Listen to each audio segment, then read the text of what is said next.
فرش التراب. اس دنیا میں آنے سے پہلے بھی ہم ایک زندگی گزار آئے ہیں اور بدقسمتی سے اس کا تصور بہت کم لوگوں کو حاصل ہے.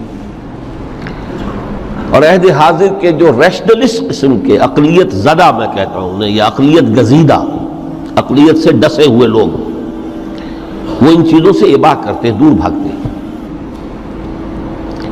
ہماری پہلی تخلیق ہوئی تھی عالم ارواح میں. الارواح جنود مجندہ، لشکروں کے لشکر تھے. آدم سے لے کر آخری انسان جو دنیا میں پیدا ہوگا قیامت تک، سب کی ارواح عالم ارواح میں پیدا کر دی گئی. وہاں عہد لیا گیا، الست بربکم قالوا بلی، کیا میں تمہارا رب نہیں ہوں، مالک نہیں ہوں؟ ہم سب نے عہد کیا تھا، کیوں نہیں؟ شہید نا، ہم گواہ. یہ عہد الست. اور ظاہر بات ہے کہ عہد جو ہوتا ہے جب تک انسان کو اپنی ذات کا شعور نہ ہو، خود شعوری نہ ہو.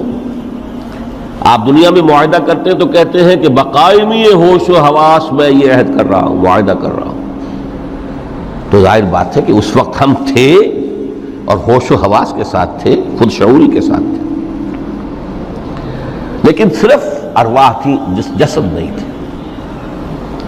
اور یہی ہے وہ مقام جس کے بارے میں حضور نے سے جب پوچھا گیا کہ متى وجبت لک النبوۃ یا رسول اللہ، اللہ کے رسول آپ کو نبوت کب ملی؟ تو آپ نے فرمایا والآدم بین الماء والطین، ابھی آدم کا حیولہ جو ہے ابھی گارا گوندھ ہی رہا تھا، پانی اور گارے کے درمیان ہی تھے آدم، کہ میں اس وقت بھی نبی تھا. عالم خلق کا ابھی آغاز نہیں ہوا، ابھی عالم ارواح میں بھی جو تمام ارواح ہیں وہ اپنی امتیازی شان کے ساتھ ہیں. روح محمدی صلی اللہ علیہ وسلم، جس سے اگر نور محمدی کہیں تو غلط نہیں ہے، اس لیے کہ ارواح کا جو مادہ تخلیق ہے وہ نور ہے، جیسے فرشتوں کا مادہ تخلیق نور ہے. مسلم شریف میں حضرت عائشہ صدیقہ رضی اللہ تعالی عنہ سے روایت موجود ہے، اللہ نے فرشتوں کو نور سے پیدا کیا. روح، فرشتے روح ہیں، ارواح ہیں. روح القدس، روح الامین، اور ارواح انسانیہ بھی روح ہے. یہ سب ان کا مادہ تخلیق نور ہے. اس وقت ہم پیدا کیے گئے، صرف ارواح کی شکل میں ہم سے عہد لیا گیا اور پھر سلا دیا گیا. یہ پہلی موت تھی جو ہم پر وارد ہوئی ہے اس دنیا میں آنے سے پہلے. اس لیے کہ سورہ مومن کی ایک آیت میں فرمایا گیا ہے کہ جہنم میں لوگ جو ہیں فریاد کریں گے، ربنا امتنا اثنتین واحییتنا اثنتین فاعترفنا بذنوبنا فهل الى خروج من سبیل. اے اللہ تو نے ہمیں 2 مرتبہ مارا، 2 مرتبہ زندہ کیا، تو اب ایک مرتبہ اور صحیح، کہ یہاں سے نکلنے کا بھی کوئی راستہ ہے کہ نہیں؟ اتنے مراحل سے تو ہمیں لے کر آیا ہے، ایک مرحلہ اور سی. تو یہ 2 موتیں کون سی ہیں؟ پہلی موت وہ تھی جب ارواح کو موت کی نیند سلا دیا گیا. پھر عالم خلق، جسے آج سائنٹسٹ کہتے ہیں، جس کا نقطۂ آغاز ہے بگ بینگ. عالم ارواح اس سے پہلے کی شے ہے، اس تک سائنس نہیں پہنچ سکتی، وہ سائنس سے ماورا ہے. لیکن جہاں سے سائنس شروع ہوتی ہے وہ عالم خلق کا آغاز ہے، بگ بینگ سے. وہ پھر مختلف مراحل، تنزل کے مراحل بھی آئے، ارتقاء کا مرحلہ بھی آیا. تفصیل میں جانے کا موقع نہیں ہے. بہت سے تنزلات کے مراحل اور بہت سے ارتقاء کے مراحل طے کر کے آدم تیار ہوا ہے. حضرت بیدل نے رحمت اللہ علیہ بہت خوبصورت شعر کہا ہے، ہر دو عالم خاک شد تا بست نقش آدمی، اے بہار نیستی از قدر خود ہوشیار باش. یہ پوری جو بھی کائنات کا جو سلسلہ شروع ہوا، بگ بینگ، اور بہت بڑے بڑے جو ناری کرے تھے جن کی کہ حرارت کا جب تذکرہ کرتے ہیں سائنسداں تو trillions and trillions of foreign height, یہ ان کی اس وقت اس کی جو حرارت کا عالم تھا. لیکن پھر وہ ٹھنڈے ہوئے، کچھ اس میں سے کچھ پھر خاک کی تہ جو ہے زمین کے اس کرے پر آئی، ہر دو عالم خاک شد. یہاں سے اب آدم کا حیولہ تیار ہوا تا بست نقش آدمی، اس کے بعد ارتقائی مراحل ہیں، اور پھر آدم کی وہ روح جو کولڈ سٹوریج میں تھی جب وہ لا کر پھونکی گئی ہے، جسد آدم جو ہے وہ مسجود نہیں تھا، مسجود تو تب بنا ہے جبکہ اس میں روح آدم وہ لا کر پھونک دی گئی۔ فَإِذَا سَوَّيْتُهُ وَنَفَخْتُ فِيهِ مِن رُوحِي فَقَعُوا لَهُ سَاجِدِينَ۔ یہاں سے حیات دنیاوی کا آغاز ہو گیا۔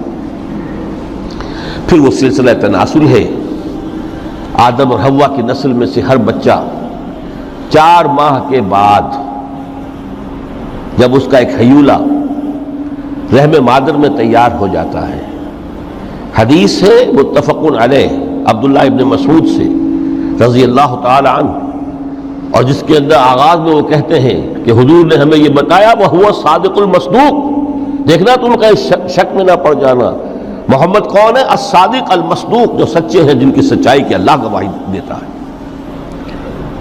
کہ رحم مادر میں 40 دن تم نطفے کی شکل میں ہوتے ہو، پھر 40 دن علقہ کی شکل میں ہوتے ہو، پھر 40 دن تو مضغہ کی شکل میں ہوتے، پھر اللہ تعالیٰ فرشتے کو بھیجتا ہے جو اس میں روح پھونکتا ہے۔ وہی عمل جو آدم کے جسد حیولہ کے ساتھ ہوا تھا، ہر ابن آدم اور بنت آدم کے لیے وہی عمل ہے کہ جو رحم مادر میں 4 مہینے کے بعد دہرایا جاتا ہے۔ یہاں سے حیات دنیاوی شروع ہوئی، پھر موت، یہ دوسری موت ہے۔ اب پہلی موت تو وہ تھی، لیکن دوسری موت یہاں سیپریشن ہو جائے گی۔ جو زمین سے آیا تھا تخلیقی مادہ وہ جسم میں گیا، جسم زمین میں گیا، گل سڑ کر ختم ہوا۔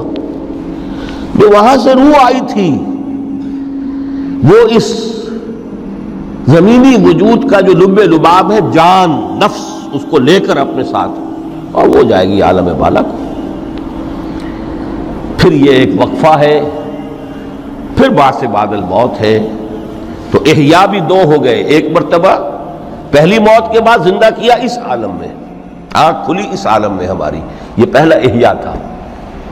کیف تکفرون باللہ وکنتم امواتا فاحیاکم ثم یمیتکم ثم یحییکم ثم الیہ ترجعون۔ دوسرا احیاء وہ ہوگا قیامت کے دن بعد الموت، اور پھر اس کے بعد وہ زندگی ابدی زندگی ہے، ہمیشہ کی۔ یہ تصور سامنے رکھیے۔ تو یہ جو تھوڑا سا وقفہ، یہ تو زندگی بہت طویل ہے۔ تو اسے پیمانہ امروز و فردا سے نناب جاویداں پہم دماں ہر دم جواں ہے زندگی۔ اس میں یہ وقفہ جو ہے خلق الموت والحیات لیبلوکم ایکم احسن عملا، یہ اس جسد کے ساتھ اس روح کا اتصال، اور یہ 30 40 50 60 70 80 100 برس کی عمر، یہ ایک وقفہ ہے، یہ امتحانی وقفہ ہے، تمہیں جانچا جا رہا ہے، پرکھا جا رہا ہے۔ ایکم احسن عملا۔ اب اگر تو 2 چیزیں انسان پر واضح رہیں، اور نہ صرف واضح رہیں، مستحضر رہیں۔ واضح تو ہو جاتی ہے ایک چیز، پھر آدمی بھول جاتا ہے، تو کوئی فائدہ نہیں دیتا اس کے۔ مستحضر ایک یہ کہ اصل زندگی آخرت کی زندگی ہے، طویل ہے۔ بل توسرون الحیات الدنیا والآخرۃ خیر وابقیٰ، کلا بل تحبون العاجلہ وتذرون الآخرہ، تم اس عاجلہ کو پسند کرتے ہو، اس دنیا کی زندگی کو تم ترجیح دیتے ہو، جبکہ آخرت ہے جو باقی رہنے والی ہے، ابدی۔ اگر تو یہ معلوم ہو، جیسا کہ سورہ عنکبوت کی آیت کے حوالے سے میں نے آپ کو آیت سنائی کہ وما هذه الحیات الدنیا الا لہو ولعب وان الدار الاخرۃ لہی الحیوان لو کانوا یعلمون، اصل زندگی جو ہے وہ آخرت کی زندگی ہے، کاش کہ انہیں معلوم ہوتا۔ ایک حقیقت تو یہ معلوم ہو اور مستحضر رہے کہ اصل زندگی آخرت کی زندگی ہے، اور دوسری حقیقت یہ کہ یہ دنیا کی زندگی ایک امتحانی وقفہ ہے۔